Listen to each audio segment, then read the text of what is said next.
After breaking off my engagement with Elio, we ran into each other in the obstetrics department of the hospital. He held her hand tightly, their gestures intimate. When she saw the pregnancy test report in my hand, her eyes turned red. Elio frowned, his expression cold and indifferent. "Get rid of it. Don't make things difficult for yourself." I glanced at him coldly. "It's not yours." Later, his voice was restrained. "Even if it's not mine, I'll take responsibility." But then, Oliver walked out of the bathroom, wrapped in a towel, his toned upper body bare. He strolled over leisurely. "Elio, are you really planning to claim both the wife and the child all by yourself?" Chapter 01. When Elio sent me a message calling off the engagement, I was busy overseeing the hotel decorations and finalizing details with the MC. "Freya is back. The engagement is cancelled." I stared at the message, my breath hitching for a second. I froze in place. The MC's voice was right beside me, but I couldn't hear a single word. And then, my hands trembled as I typed. Elio responded quickly, without the slightest hesitation. "She has been diagnosed with depression and is returning to the country for treatment. She can't be subjected to any emotional distress." I recalled the message Freya had sent me the night before, taunting me, "As long as I want, you two will never get married in this lifetime." I had thought that, with both our families already informed, Elio wouldn't indulge Freya's whims this time. But once again, I underestimated how important she was to him. Suppressing my anger, my fingers flew across the screen. When will she recover? When can we finally get engaged? I had no intention of arguing with Elio about whether Freya was really sick, even if I exposed her lies. In his eyes, I would still be the unreasonable one. He never replied. My message disappeared into the void. It felt like being doused with ice-cold water in the dead of winter. The chills seeped into my bones. He had grown accustomed to avoiding our problems. In his mind, I would calm down and return to him on my own. But this time, I was truly exhausted. Too tired to fight with Freya for his love anymore. Too drained to wait for his next wave of guilt and empty promises. I called off the hotel preparations, paid the cancellation fees. Then, I sent Elio a message. "Let's inform our families separately." His reply was brief and direct. "All right." I chuckled at myself, bitterly. Then, I deleted him from my contacts. Chapter 02. My 7 years with Elio had been a cycle of breaking up and getting back together. And every time, it was because of Freya. He loved Freya but couldn't marry her. He didn't love me, yet he had no choice but to marry me. Elio's mother once told me bluntly, she didn't look down on my family's decline. She accepted this engagement under pressure because she found me somewhat attractive and appreciated the childhood bond one shared with Elio. She hoped I could keep Elio tied down and drive away the delusional woman lingering by his side. I once believed that if I tried hard enough, if I stayed by Elio's side long enough, one day, he would turn back to me. But that day never came. My love for Elio had been worn down, bit by bit, until nothing remained. When I returned to the villa to pack my things, Elio was still out. He was having dinner with Freya. Freya's social media post didn't show Elio's face, but it clearly captured the ring on his hand, the engagement ring we had picked out together. I took off my ring and placed it on the dining table. After some thought, I decided it wasn't worth drawing his attention. I picked up the ring and threw it into the toilet, flushing it away. Just as I was pulling my suitcase toward the door, Elio walked in, carrying Freya in his arms. "Long time no see." I greeted Freya generously. Freya looked flustered, her gaze darting to Elio for help. She was probably used to me losing my composure every time I saw her.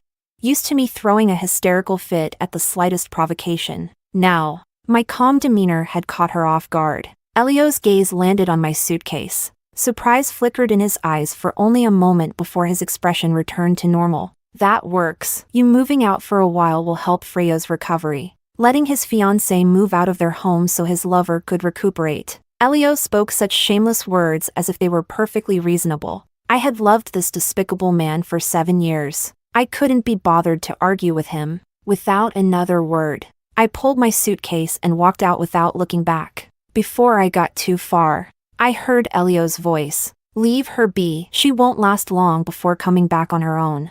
Freya pouted. You're not even going to comfort me when I'm upset. How could I bear to upset you? I swallowed down the nausea churning in my stomach and quickened my pace. I moved back into my own apartment. It was in a bustling commercial district. I liked lively places. Places full of life. Elio preferred quiet. He hated this apartment. He despised my neighbor even more, Oliver. Like him, Oliver was a rich kid born with a silver spoon in his mouth. Elio resented Oliver, perhaps because he envied Oliver's courage to fight for love, but lacked the same strength to sever ties with his family. Young Master Song was far crazier than Elio. The woman Oliver Song wanted to marry was a third-tier actress constantly surrounded by scandal since the day she entered the entertainment industry. The Song family would never allow an actress to become the wife of their heir. So, Oliver Song willingly gave up his inheritance, choosing love over his family, compared to Elio, who wanted both sides.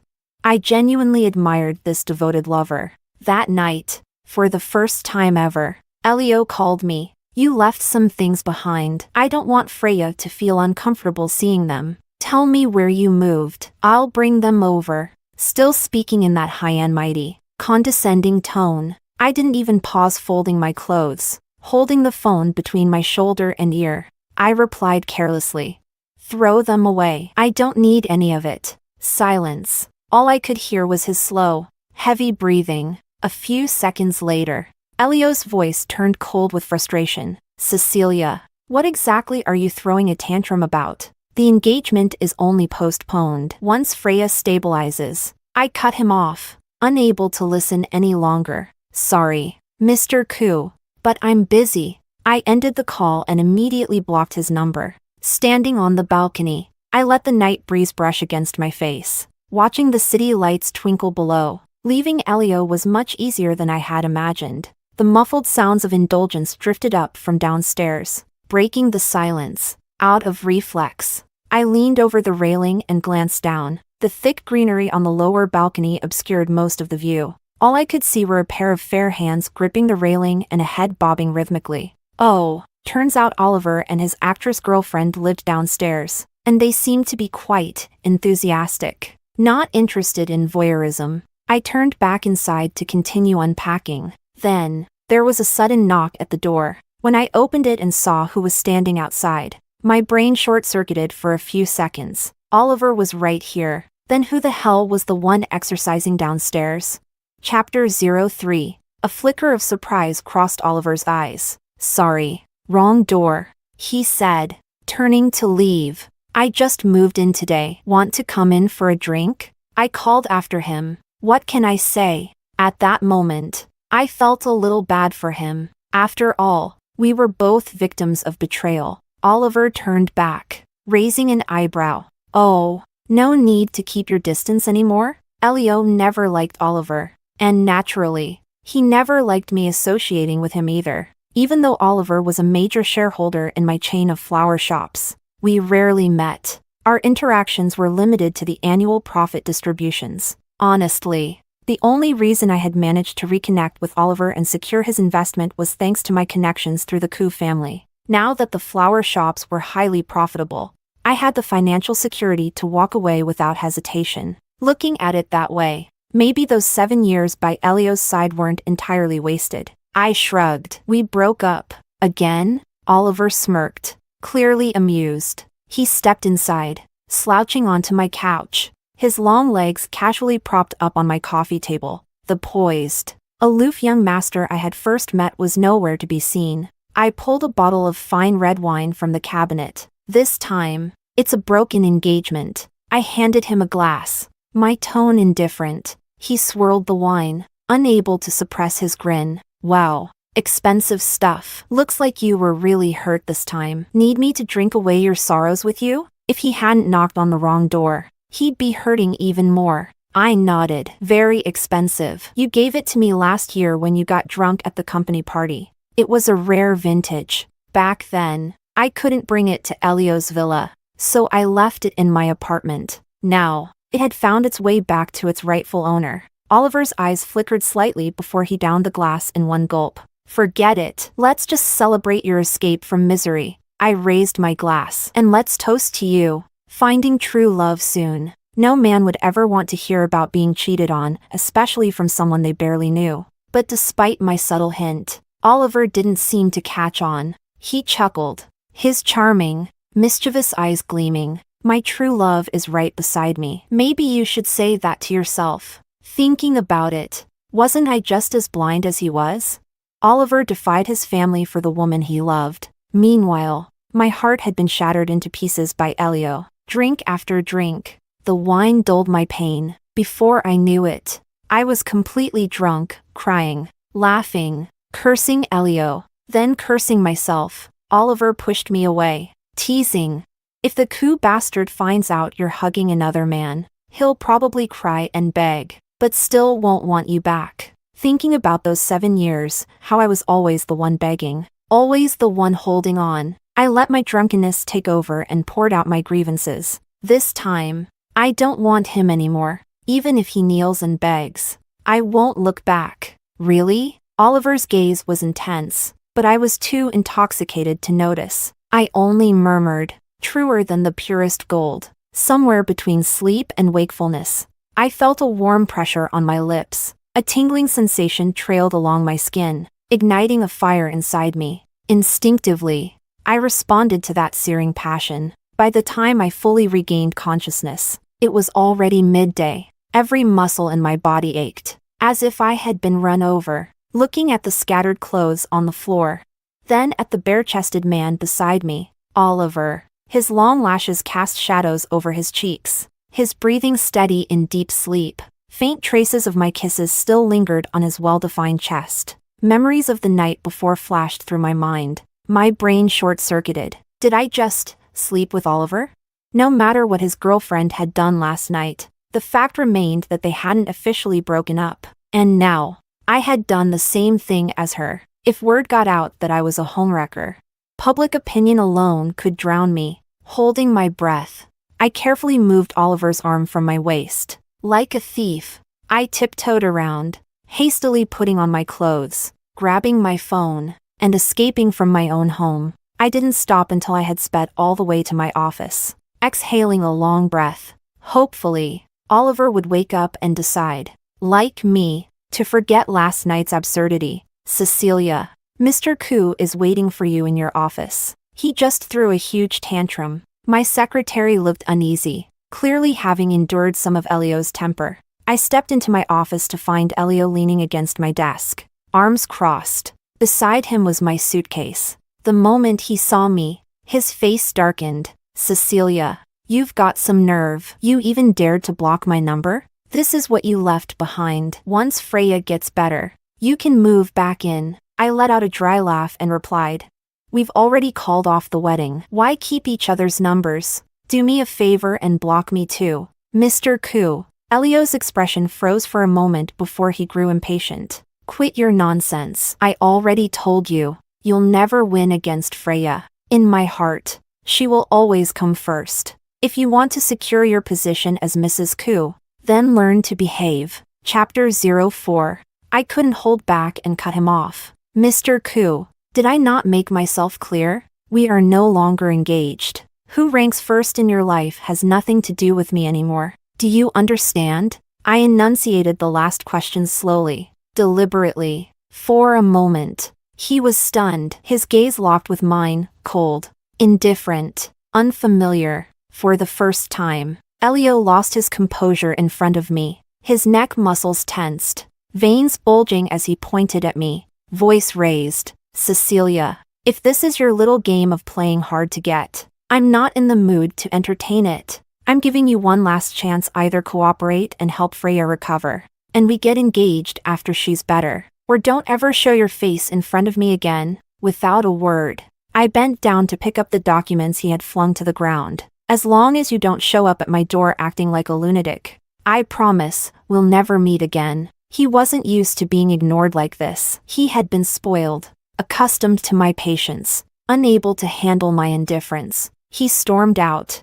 slamming the door behind him. His parting words were sharp, bitter. "Don't come crawling back like a desperate dog. I'm sick of watching you grovel." A sharp, stinging pain spread through my chest. Even if I no longer loved him, even after 7 years, It still hurt to have my sincerity trampled on like this. But I didn't have time to wallow in self-pity, because my phone was already blowing up with calls and messages from Oliver. Heartless woman, ate and ran. Is this how you treat your investors? Or was last night disappointing? 3 minutes. If you don't call me back, I'm coming to your office. My heart pounded as I stared at his texts. Panic surged through me. I shut off my phone in a hurry. Last night, I wasn't the one who initiated it. But I hadn't exactly resisted either. Oliver was fearless, reckless. He didn't care about consequences. I wasn't like him. My business had just taken off. I had too many ties to the Koo family. I couldn't afford to get tangled up in this mess. So, I ran. I booked the fastest flight to Paris. The visa I originally applied for was meant for my honeymoon with Elio. Now, it was just a convenient escape route. For over a month, I laid low in Paris. My days were spent wandering through flower shops, indulging in food, drowning in distractions. But every night, I scoured the internet for entertainment news from home. I dreaded seeing any headlines about Oliver and Elena breaking up.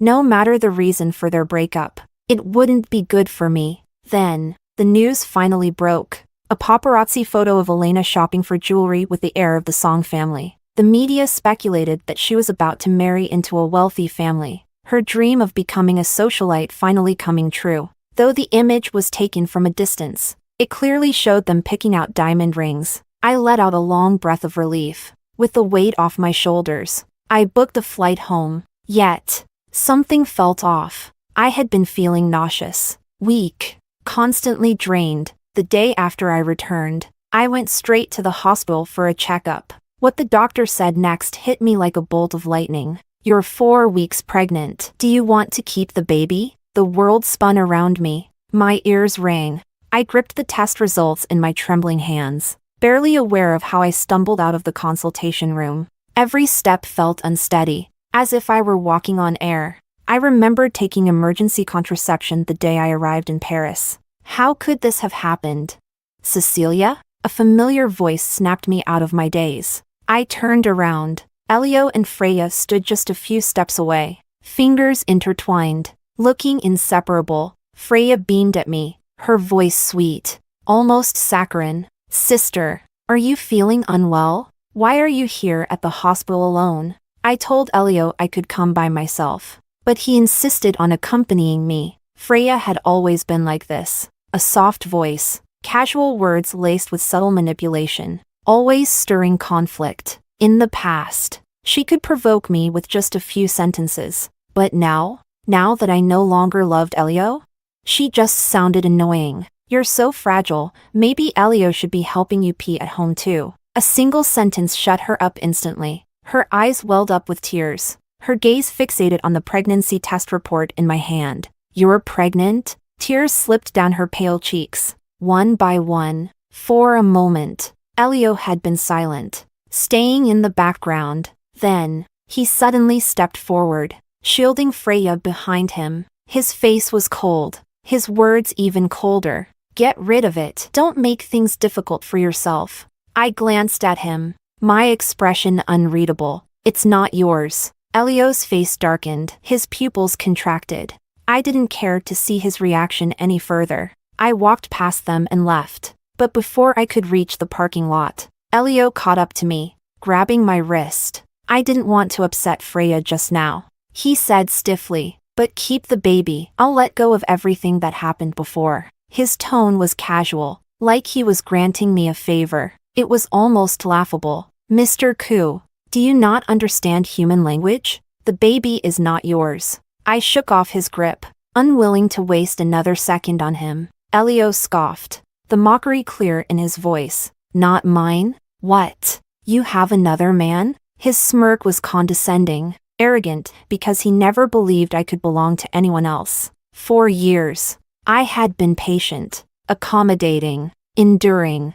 I was the reason for his confidence, his sense of superiority. But today, I was the one to shatter it. The baby is 4 weeks old. Do the math. Mr. Koo, does that timeline add up for you? I sneered, shoving the test report in his face. The moment he saw the dates, his expression froze. His smirk disappeared. In the next second, he snatched the paper and tore it into shreds. Fury twisted his features.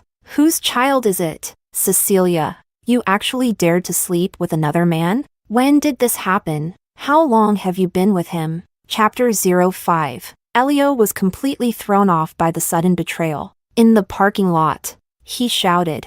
He raged, because in his eyes, I was someone who would never leave, a devoted simp, no matter how many times he tried to push me away, even though that night with Oliver happened after we had broken off our engagement.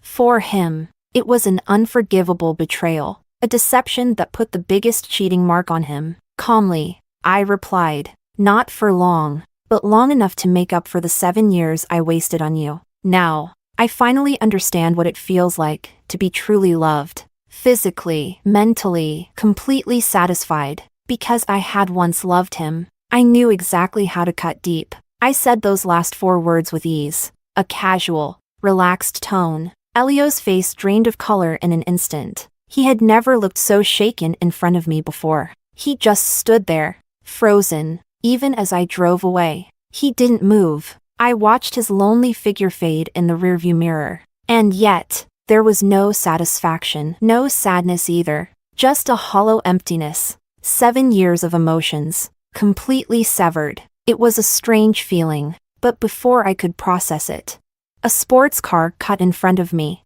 forcing me to stop. Oliver stepped out. He walked straight toward me, his tall frame exuding dominance. Leaning down, he yanked open my driver's side door. His voice was low, firm. It's not his. Then that means it's mine, right? You ran off with the ball? Cecilia, you sure know how to play the game. He knew. My heart skipped a beat, trying to mask my guilt. I snapped. Have you been following me? Otherwise, how could he know about my conversation with Elio? Oliver smirked. I followed you for a whole month in Paris. You just never noticed. What?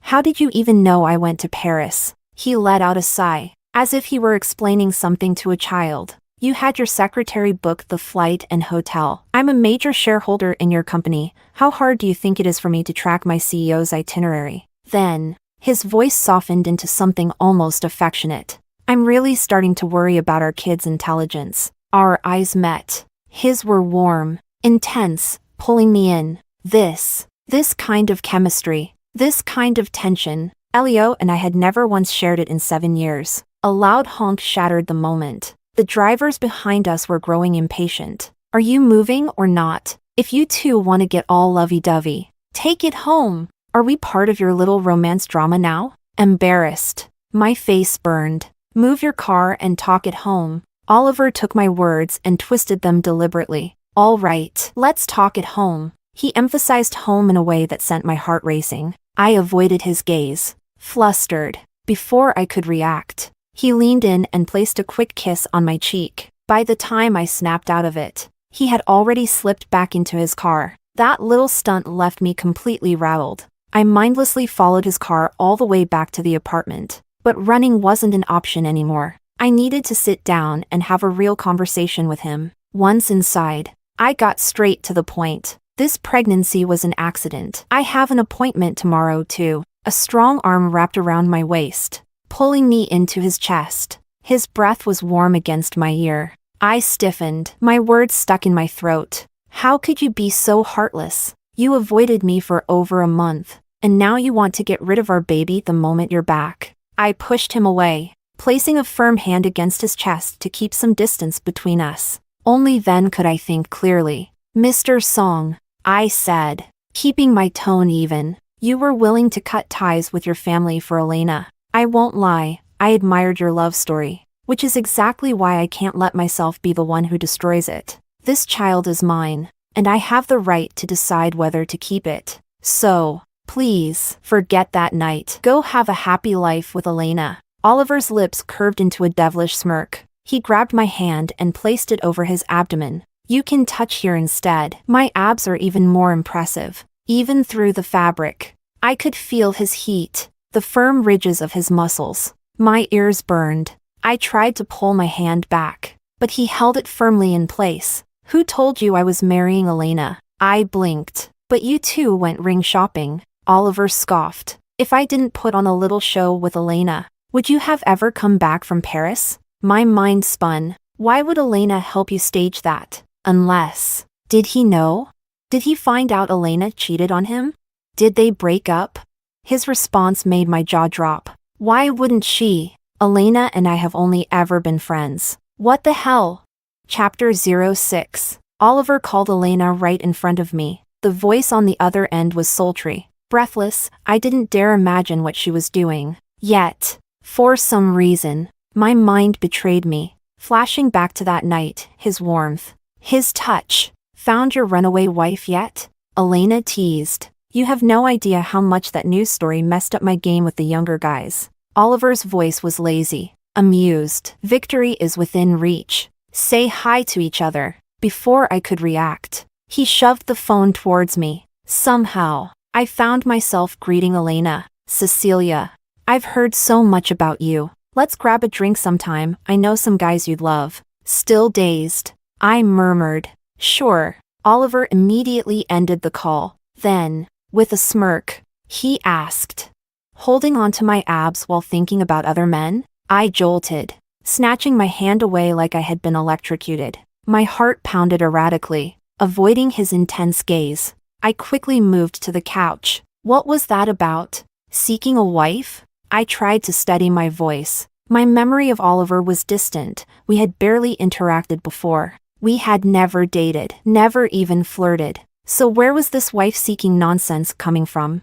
Oliver pulled up a chair and sat directly across from me. His eyes locked onto mine. You married me 18 years ago. Then you abandoned me and ran off with Elio. Now, isn't this just me searching for my lost wife? 18 years ago? That long ago. My mind traveled back to when I was still the pampered little princess of my family. Back then, Oliver had been mature beyond his years, nothing like the playful, reckless man before me now. Back then, Elio had never once looked down on me, and Oliver's so-called marriage? That was just 8-year-old me, playing house. After a fight with Elio, I had grabbed Oliver in a fit of childish revenge and declared him my new groom. But that same year, my father went bankrupt. We lost everything and had to move out of the wealthy district. I lost contact with both Elio and Oliver. I only re-entered their lives 7 years ago. Out of desperation, my father had fallen gravely ill, and I needed an astronomical sum for his treatment. Dressed in washed out, old clothes, I swallowed my pride and went to the Koo family's doorstep. Elio and I had been engaged since childhood, a promise made by our grandfathers. I never expected the Koo family to honor it, I just hoped they would help, out of respect for our past. After all, the elders who had arranged the engagement had long passed. It was nothing more than an old promise, a joke of the past. But to my surprise, not only did the Koo family help, they recognized the engagement. And just like that, Elio and I became a couple. I had no idea then that this was only the beginning of my entanglement with Freya. In my 3rd year of college, Elio, who had always visited me on Saturdays, suddenly vanished. Only then did I learn that the Koo family had an adopted daughter, Freya, the orphan of Uncle Koo's first love. Despite Koo Madam's protests, her husband had insisted on taking her in, and according to Koo Madam, Freya was just like her mother, a frail, seductive homewrecker. Over the years, her words would prove true. Freya had been taken into the Koo family at 15, right at the age when first love blossoms. Elio, however, had no interest in romance back then. He treated her like a little sister, doting on her out of obligation. But Koo Madam had seen through her act. She sent Freya overseas before she could even graduate high school, and so began Freya's damsel in distress routine. She would call Elio, crying about how she was all alone, how the world was scary. She would claim men were stalking her, that she was being bullied by other international students. Each time, Elio would drop everything to comfort her. When I entered his life, she sensed the shift. Elio, being the fool that he was, told her the truth, he was dating me. That was when she really started playing the game. The fragile, helpless act. Her illnesses, her accidents. Then came the year she tried to kill herself. Elio had been unreachable that entire weekend, because the moment Freya attempted suicide, He had bought the first flight out. I could only imagine Freya, weak and pale on that hospital bed, finally confessing her unspeakable love for him. Elio must have been shaken, moved. After he returned, I could feel it. His heart wavered between the two of us. I had no tricks, no mind games. In the end, Elio's heart tipped toward Freya. Looking back, I had been so drained by that love triangle that I had completely missed something else. I had never noticed the way Oliver had looked at me, had never registered the pain in his eyes when we reunited after 18 years, had never seen the quiet sorrow in his expression whenever I walked past him with Elio on campus. Chapter 07. I never realized that while Elio hurt me over and over again, Oliver had already made up his mind to win me back. He had planned for me to become his wife, to enter the Song family. But my engagement with Elio had always been an obstacle. So 4 years ago, he struck a deal with the carefree, uninhibited Elena. He became her investor and protector, shielding her from the greasy hands of sleazy producers, allowing her to flirt with young actors without restraint. In return, Elena played her role, causing enough chaos to lower the bar for what kind of woman could marry into the Song family. Oliver explained it to me in the simplest terms. Elena marrying into the Song family is like setting fire to the house. You marrying into the Song family is like blowing the roof open. Compared to that, my mother would be relieved to welcome you in. That was his 4-year-long scheme. Of course, setting up his own business and gaining independence was just an added bonus. Even if I never married into the Song family, he had already built enough wealth to provide for me for a lifetime. At that moment, I finally understood how Elio must have felt. Because Oliver had liked me since a childhood game 18 years ago?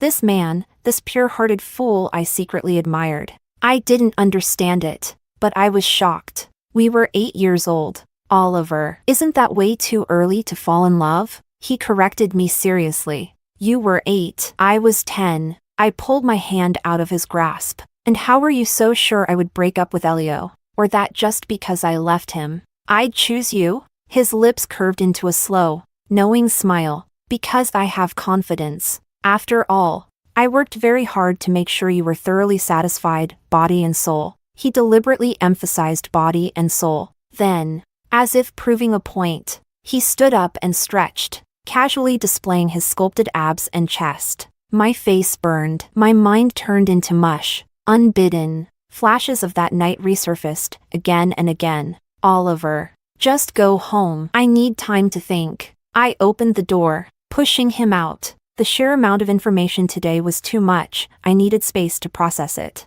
His hands froze mid-motion, as if he had been about to lift his shirt again. His deep, handsome eyes darkened, and for the first time, he looked genuinely hurt. Cecilia, if you don't want to let me stay, it must mean I'm not ripped enough yet. I'll go hit the gym. As he walked out, he paused, glancing at my stomach with uncharacteristic seriousness. Before he could speak, I cut him off. Give me 3 days to think. Don't contact me until then. Oliver was a man of his word. For 3 days, he didn't reach out, but he was everywhere. He flooded his social media with gym selfies, flexing his abs. He showed up at the supermarket downstairs, impeccably dressed, casually pushing a shopping cart past me at an excruciatingly slow pace. And suddenly, I understood why. Back in college, every single time I walked past the basketball court, Oliver would perfectly sink a three-pointer. Loving someone could be so vivid. I even began to think Oliver was definitely going to be a fun, amazing father. On the 3rd day, I went to the hospital. The moment I heard the baby's heartbeat, I had my answer. With my arms full of prenatal supplements, I drove back to my apartment, only to be blocked by Freya. Her hair was a mess. She was in slippers, disheveled and desperate. She ran up to my car, her voice shrill. Where is Elio? Where are you hiding him? I rolled down the window and asked coldly. Why would I hide trash I already threw away? Freya froze. Then, she lost it, screaming at me. Ever since that day at the hospital, Elio shut off his phone and disappeared. He's never treated me like this before. You're disgusting. Using a child to tie him down. Who do you think you're fooling? You think he really loves you? You were just a baby-making machine to him. Freya looked nothing like her usual sweet, delicate self. She was a full-blown, hysterical mess. I suddenly found it funny. So this was karma. For 7 years. Every single time she returned to the country, Elio would disappear for days, and whenever I went looking for him, she would smile at me and say, "Wow, Cecilia, coming to your rival's hotel looking for your man? You must be part turtle, you can really endure humiliation." I wondered, did she feel as humiliated now as I had back then? Freya had a million ways to manipulate Elio. Fake suicide attempts, dramatic threats, and now, she had depression as her trump card. Yet, nothing had worked. Elio still hadn't come back. I watched her quietly, letting her scream and cry. Then, when she finally paused for breath, I spoke. "Elio isn't with me. This child isn't his. I'm not like you, Freya. I don't interfere in other people's relationships, and I don't pick up discarded trash." Freya's face went deathly pale. She whispered, over and over again, "No, no, no way. Elio loves me. You must have lied about being pregnant with his baby. That's the only reason he abandoned me." I ignored her and drove off. She didn't matter anymore. By the time I got home, I wasn't upset. I wasn't shaken. I was excited. I dove straight into researching prenatal care. For the first time in years, my life felt alive. That night, I had a dream. A ridiculous, but beautiful dream. I was cradling my baby, standing beside Oliver, saying our vows. We got married. Our home was warm. Our child was happy. Then, knock, knock, knock.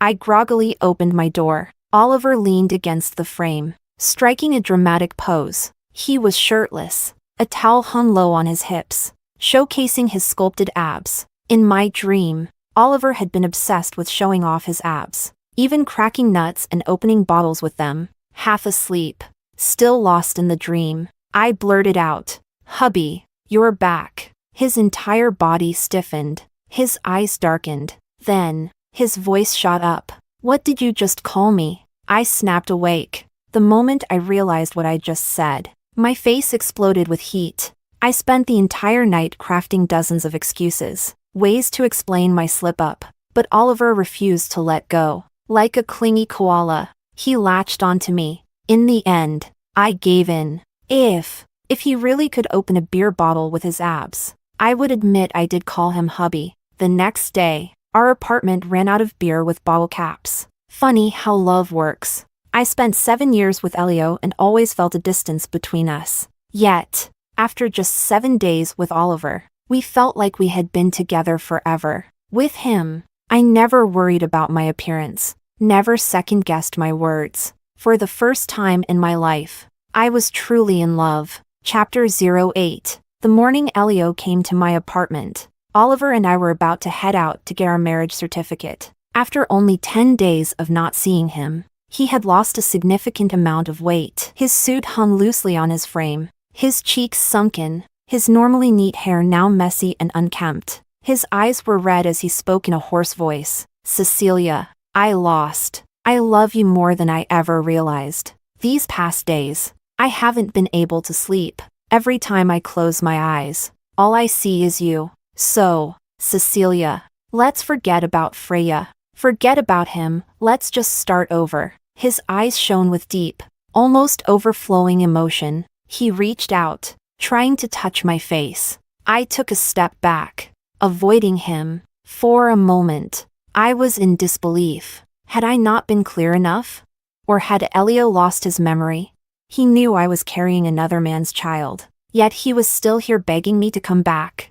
I thought I made myself very clear. "Mr. Koo," I said evenly, "this child is not yours." Elio's breathing turned heavy, his fists clenched. Then, in a voice thick with restraint, he said, "Even if it's not mine, I'll raise it as my own." I nearly thought I had misheard. Elio? The proud, arrogant Elio, willingly accepting another man's child? "Cecilia, I'm serious," he continued. "If you want to keep the child, I'll treat it like my own. If you don't, I'll go with you to the..." Before he could finish, He was interrupted. Mr. Koo, trying to claim both the wife and the child all for yourself? Oliver, dressed in nothing but a towel, he sauntered out of the bathroom, still damp from his shower, and then, as if declaring his ownership, he pulled me into his arms. Oliver? Elio's face was a mask of shock and disbelief. Oliver smirked, nodding as he drawled.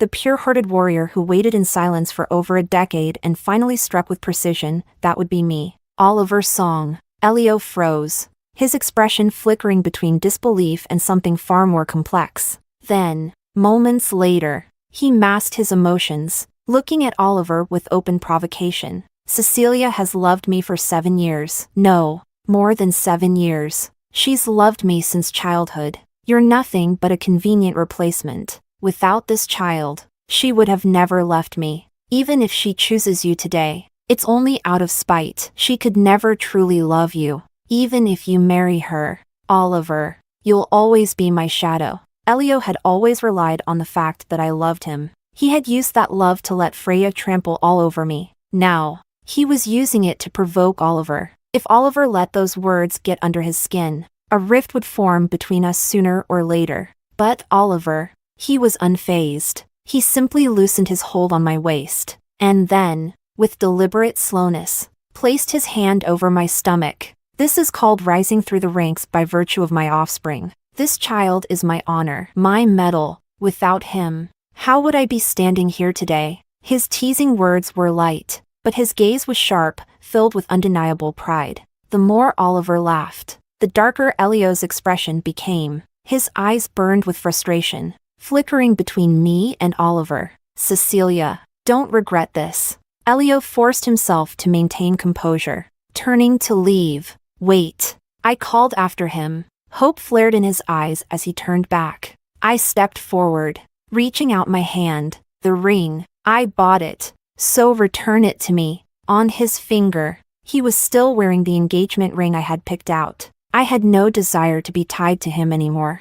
I didn't want him holding on to some sentimental relic of me. Elio's gaze dimmed. His hands tightened into fists, then loosened. There was something else in his eyes. A faint hope, a final desperation. Cecilia, I don't believe you really love him. Love isn't something that happens this easily. I lowered my eyes, repeating his words. Love isn't something that happens this easily. Then, I lifted my head and met his gaze, unwavering. And yet, somehow, with Oliver, it was that easy. These past days with him, I have been genuinely happy. Elio, I haven't thought about you even once. I don't love you anymore. And yes, I do like Oliver now. The Koo family has done us a kindness. Elio, I don't want to make this uglier than it needs to be. Let's part ways peacefully. Elio's eyes turned red. He stared down at the silver ring for a long time, his lips curling into a bitter smile. Looks like I really lost you. Slowly, he slid the ring off his finger. Still warm from his skin, he placed it in my palm. His voice was laced with nostalgia. If only the engagement had never been cancelled. I cut him off. There is no if only. Everything happened exactly as it was meant to. With that, I turned around, walking back into my home, leaving Elio with nothing but my back. Chapter 09. When I walked back into the room, I found Oliver grinning, completely unable to hide his amusement. I heard everything. He leaned against the doorframe, arms crossed, looking thoroughly entertained. So, you're choosing to marry me, and it's not just because of rising through the ranks by virtue of our child? I had no reason to keep hiding anymore. Stepping forward, I wrapped my arms around his neck, standing on my tiptoes. No, Anne. I hesitated for a second before confessing. That night when I called you husband, it was because I dreamed about us getting married. So, husband, when are we having our wedding? I don't want to be carrying a baby in my arms when I walk down the aisle. For the first time, I saw the galaxies in Oliver's eyes truly sparkle. He was so overwhelmed he couldn't even speak. Instead, he bent down and kissed me again and again. His love poured out in every touch of his lips. We'll have the wedding this month. His voice was dazed, his kisses greedy. Then, between kisses, he murmured, "Damn it, when the hell is this little guy going to move out?" the day Oliver and I went to the Song family with our marriage certificate. Elena publicly announced her relationship with a young rising actor. She even mentioned Oliver in the post, thanking him for his support over the years, calling their collaboration a great success, and congratulating him on finally winning over his beauty. Madame Song read the news with mixed emotions. She was furious that her son had once pretended to date a celebrity and caused such a public spectacle. But at the same time, she was relieved, because at least he wasn't actually marrying a movie star. Mr. Song, however, was not amused. His expression was severe as he scolded Oliver. If you had spent as much effort choosing a wife as you did managing the company, I could have retired years ago and taken your mother on a world tour. Just as Oliver had predicted, his parents were very satisfied with me as their daughter-in-law. And when they found out about the baby, they immediately started planning their retirement, talking about all the places they would now be taking their grandchild instead. Our wedding went smoothly. The only minor drama of the day? Freya. She climbed onto the rooftop of a hotel across the street, trying to force Elio into marrying her. Unfortunately for her, even after the wedding ended, Elio never showed up. After standing on the edge for hours, her legs finally gave out, and since she was more afraid of death than of being abandoned, she climbed back down on her own. Oliver watched the whole thing from the wedding hall balcony, smirking as he sipped his champagne. Not everyone has the skills to secure a man with a child. On our wedding night, Oliver was in the gym, miserable. I leaned against the door, watching him struggle through his workout. Why aren't you smiling? I asked, curious. He sighed dramatically. Because I'm saving it up. A year from now, I'm going to laugh so hard.